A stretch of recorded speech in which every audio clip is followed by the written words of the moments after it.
Son las 20:06 y ya estamos comunicados con Mariana Alacino. Ella es becaria doctoral del INTA en el área de investigación y desarrollo tecnológico para la agricultura familiar en San Juan. Hace poco, en abril, publicó un trabajo en colaboración con profesores de la FAUBA y del CONICET. El trabajo se enfoca en la importancia de la polinización por insectos para producir semillas en cultivos hortícolas, y eso es justamente lo que nos va a contar hoy. Buenas noches, Mariana. Yo soy Pablo y acá está también Santiago. Y muchas gracias por estar en Sobre la Tierra. Hola, Pablo y Santiago. Un gusto para mí compartir con ustedes este espacio. Buenísimo. Para ir entrando en tema, ¿nos contás qué rol tiene la polinización en los cultivos? Bueno, para empezar vamos a hablar sobre la polinización, que es la transferencia de polen desde los estambres hacia el estigma de una flor, y es esencial para que estas plantas con flor se reproduzcan. Y en particular, hay varios tipos de polinización. Hay una que es la polinización por insectos, donde participan diferentes insectos como pueden ser moscas, avispas, abejas silvestres, abejas manejadas como Apis mellifera, mariposas, escarabajos, entre otros insectos. Y esta polinización por insectos es muy importante para la reproducción sexual de gran parte de las plantas naturales y también de las plantas cultivadas. Claro. En particular, los cultivos, se estima que aproximadamente el 85% de los principales cultivos del mundo dependen de los polinizadores para la formación de frutos y semillas. Y no solo los polinizadores son importantes para la formación de los frutos y las semillas, sino que también aportan significativamente en la calidad de estos frutos y semillas. Por ejemplo, se ha visto que cuando las flores son polinizadas por polinizadores, se producen frutos más grandes, con más pulpa, con más sabor, semillas que, por ejemplo, tienen mayores tasas de germinación.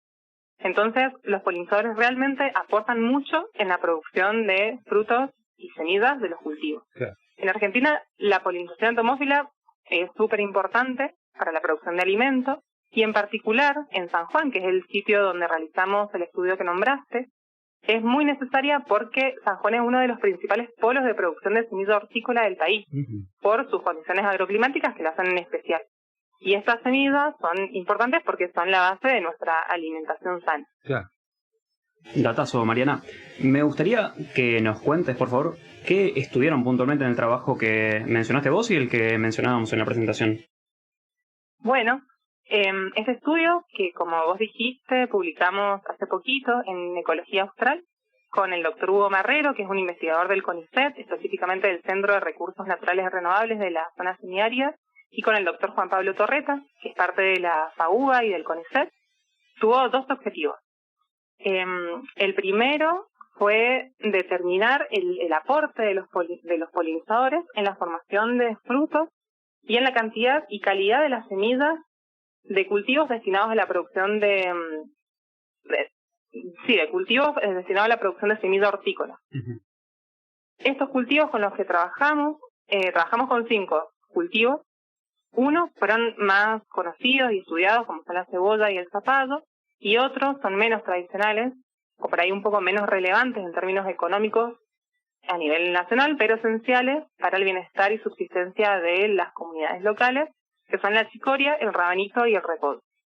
Entonces, el primer objetivo fue eso, determinar la dependencia de esos 5 cultivos de los polinizadores. Como segundo objetivo fue evaluar si estos cultivos exhibían déficit polínico, que limitara la producción de los frutos y sus semillas.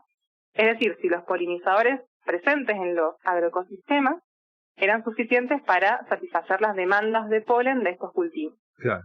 Entonces, para poder cumplir con estos objetivos, trabajamos en lotes agrícolas pertenecientes a productores de Secoagro. Secoagro es una federación de cooperativas agropecuarias de San Juan que produce semilla hortícola de polinización abierta de diversas variedades. Y esas semillas las distribuye en varios puntos del país. Y dentro de estos lotes agrícolas seleccionamos 7 con estos cultivos que les comentaba recién.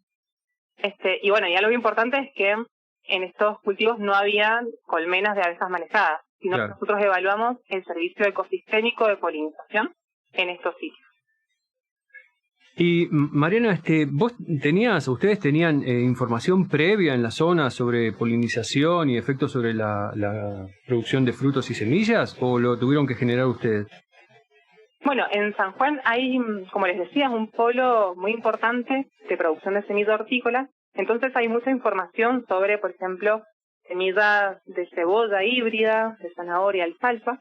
Sin embargo, no hay tanta información sobre estas especies que por ahí no son tan tradicionales o no generan tanto impacto a nivel nacional en términos económicos, pero sí a nivel local, claro, como son la chicoria, el repollo, el rabanito. Entonces, para estas especies no teníamos información, teníamos información a nivel mundial de trabajos anteriores, pero no qué pasaba a nivel local con estas especies.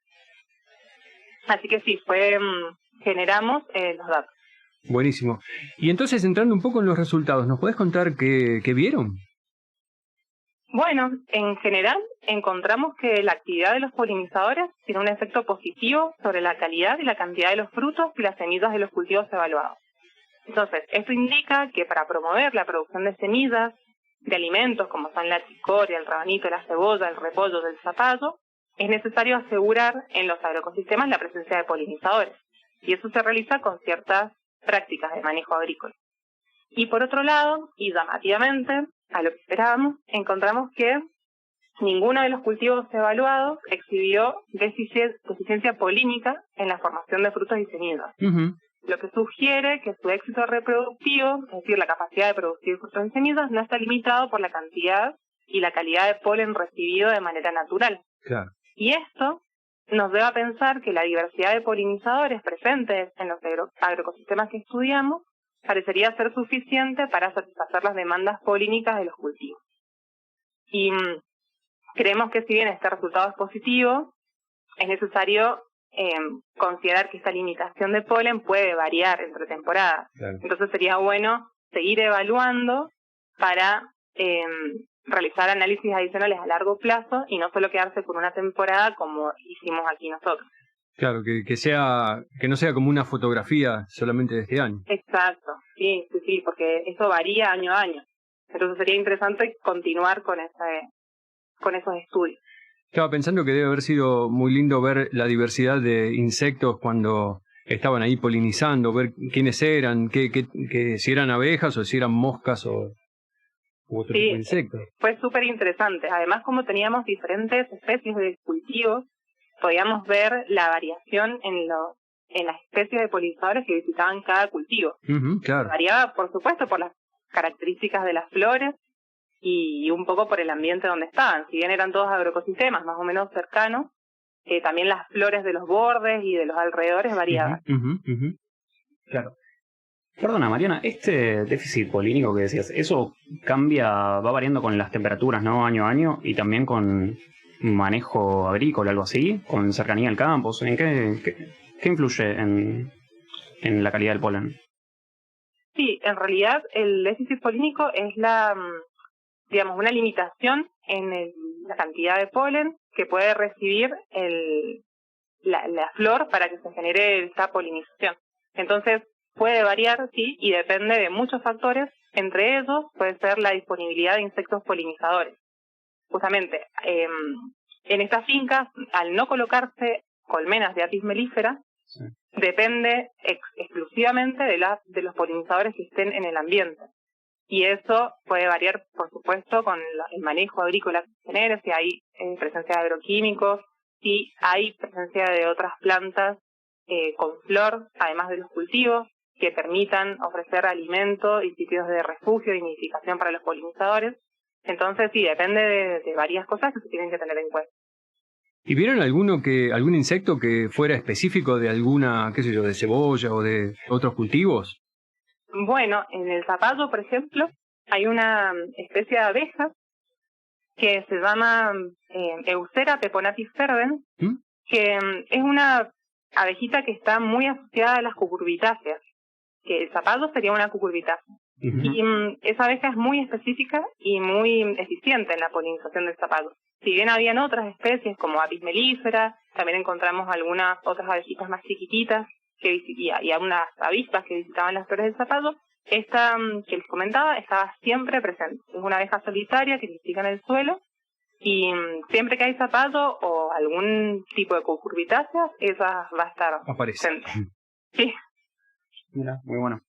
Bueno, me imagino que ante la falta de información de la que hablábamos antes, estos resultados, lo que encontraste debe tener varias implicancias, ¿no? Sí, yo creo que hemos tenido resultados lindos que tienen implicancias en diferentes ámbitos, en diferentes aspectos. Por ejemplo, creo que en términos de conservación, pensar que los polinizadores repercutan de manera positiva en la formación de frutos y semillas es importante, porque nos invita primero a conocerlos y después a conservarlos.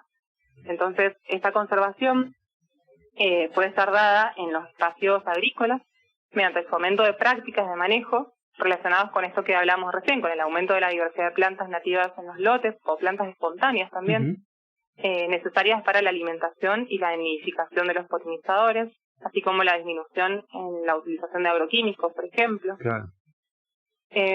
Después creo que también tiene ciertos impactos en la economía local, porque, eso, conocer de qué modo se puede mejorar la cantidad y la calidad de las producciones de los productores, particularmente de Secoagro, que es con la empresa que trabajamos, puede impactar de manera positiva en la economía general de la empresa y también de los productores. Y después, el aporte científico que, como mencionábamos recién, es información novedosa, que es el primer estudio en Argentina que evalúa el efecto de la polinización por insectos en el servicio de polinización en cultivos de hojas, cótiles, como a la chicoria, el rabanito del repollo, que son cultivos que en general están excluidos de informes globales que evalúan la dependencia de los cultivos a los polinizadores. Mira. Y además es un estudio que incrementa el conocimiento local sobre especies más conocidas y estudiadas, como son la cebolla y el zapato. O sea que este es como una primera aproximación. Esta publicación es bastante innovadora en ese sentido, ¿no? Sí, o sea, hay muchos estudios sobre dependencia de polinizadores de los cultivos, pero este es en particular en Argentina, que si bien hay algunos estudios que muestran la dependencia de los cultivos en general, no hay alguno que sea tan local o de estos cultivos en específico que en general no aparecen en otros informes. Así que por ese lado, y da pie para seguir investigando un montón de cosas.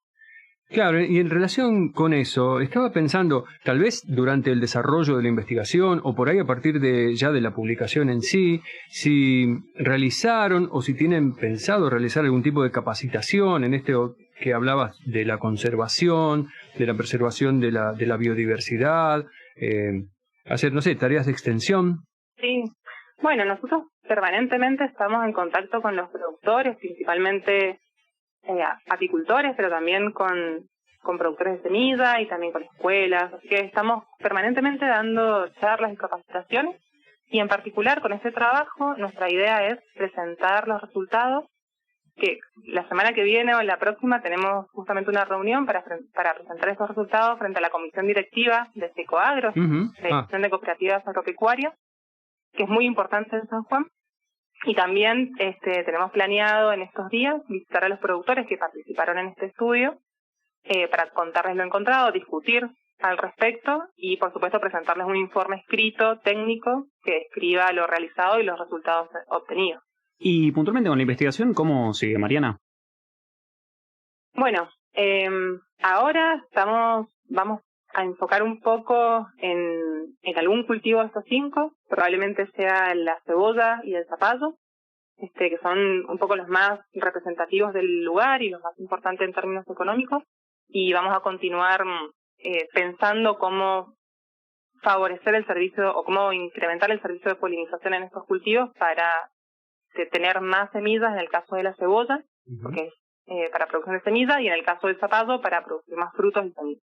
Así que ahí vamos. Estos próximos años se vienen un poco perfilados para esas investigaciones. Y Mariana, ¿vos pensás que estos resultados o esta metodología de estudiarlo se puede, digamos, extrapolar a otras provincias en donde también hay desarrollo hortícola? Por supuesto. Es una metodología bien estandarizada, que es bastante conocida en las personas que estudian o que investigan en cuestiones de polinización, de servicio de polinización. Sí. Así que eso es súper replicable en otro lugar y sería fantástico que se siguiera generando más información en diferentes puntos del país y con diferentes tipos de productores, o sea, grandes, medianos y pequeños como nosotros que trabajamos con la agricultura familiar. Mariana, muy claro, nos encantó el trabajo y aparte nos encantó cómo lo contaste, así que te queremos agradecer que hayas estado en Sobre la Tierra y me encantaría que siguiéramos en contacto. La próxima nos contás cómo te fue con los productores, con FECOAR y tal vez algún avance en próximos trabajos. Claro, me encantaría. Buenísimo. Gracias a ustedes por invitarme. Fue un placer. Bueno, vamos a un corte.